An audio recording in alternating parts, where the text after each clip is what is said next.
A chance for the Halifax Thunderbirds to bounce back in their last home game of the regular season. Tyson Geik, Pat Gregoire, Pete Dalladay, welcome back. Pete, you're making us look extremely white. I may have been down south, yeah. But anyway, it's good to be back. It's good to be here back in the nest. Great to have you back.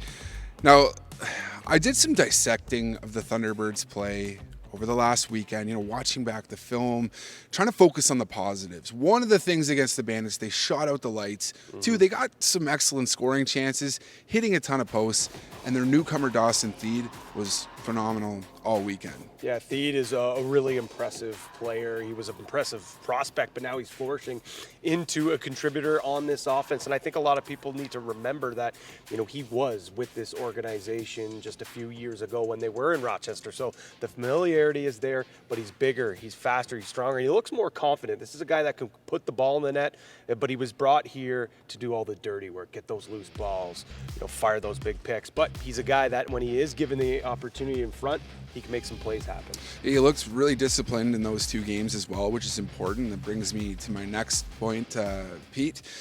The Rochester Knighthawks are a team that is no stranger to the penalty box. This presents a great opportunity for the Thunderbirds because they can kind of work on their power play, maybe if they're playing an undisciplined game on the other side. Yeah, let them take the penalties. And I know they worked on practice last night. They got in early and got in some good reps there. And then again today in shoot around, power play looked pretty good. Some different options there that we've seen in the past. So mixing things up a little bit. So yeah, you let Rochester come in here and maybe get frustrated and take advantage of that.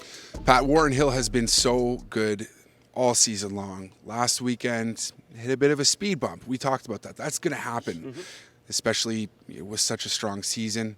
Let's kind of forget about that.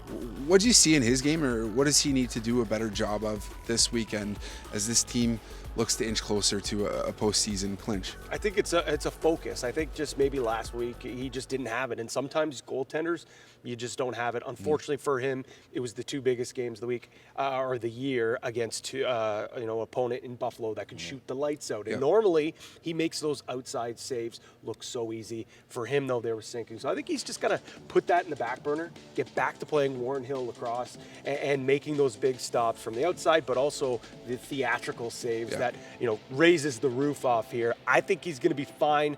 A lot of people were wondering, is he maybe going back down to earth, what we saw a few years ago? But no, this is a legitimate starting goalie, a guy that was up for the goaltender of the year, in my opinion, before last week.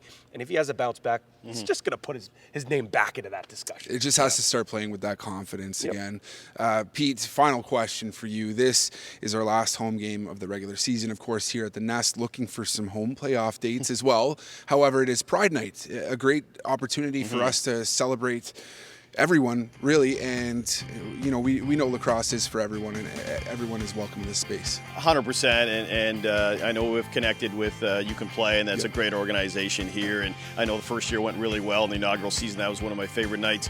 A friend of mine back home in Peterborough, Rose Power, started and used the game of lacrosse to start this particular movement back home, which is Sport of Rainbow. Hopefully, down the road, we won't even need a Pride Night to sort of make it about inclusion. It's just something we can just celebrate down the road. That's sort of the ultimate goal there. So it's going to be a great night. I'm looking forward to it. We have the rainbow tape, and all the players were quick to grab that in the locker room before coming out on the floor here, and they've got their sticks taped. So keep an eye out for that this evening. Game time goes 7 p.m. versus the Rochester Knighthawks. Catch it on CTV2 and TSN Direct.